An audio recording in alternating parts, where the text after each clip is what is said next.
The only vampire flying in the UK is part of the Vampire Preservation Group. And here she is.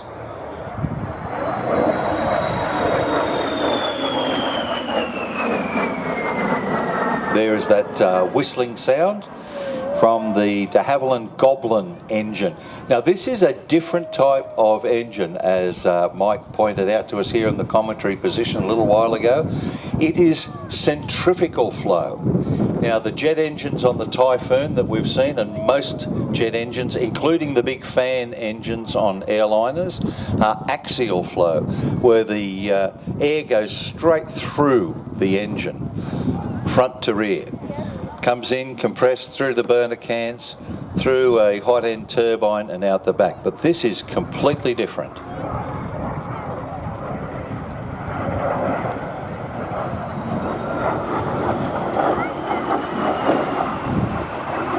In the centrifugal flow jet engine, which was the original jet engines developed by Frank Whittle here in the UK, there is a single large disc, and air comes in from either side of that disc, and because the disc is spinning, there are special curved shapes on that disc, and as the disc spins, the air is drawn from the middle to the outside edge and compressed.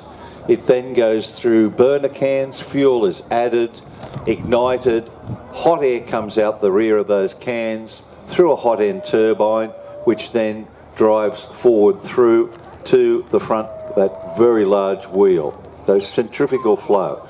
It was the cutting edge of jet engines at that time for the Allied forces.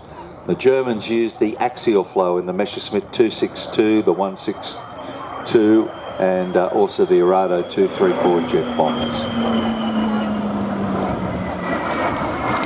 As we can see the distinctive shape, there are two twin booms coming back from the fuselage. Is there a benefit to that shape, to the aircraft? Yes, because in those days it was a first generation jet engine, so they weren't very efficient.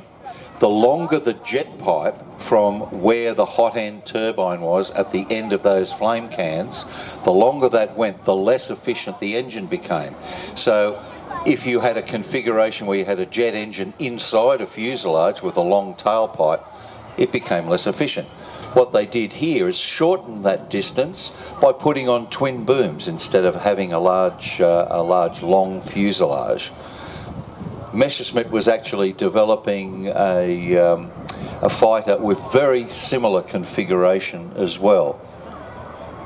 This is built by the de Havilland Company.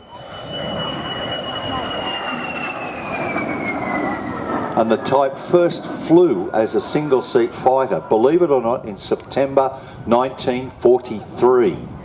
Now, de Havilland being de Havilland, the masters of woodwork, the wooden wonder, the Mosquito, as the Americans say, if it ain't broke, don't fix it.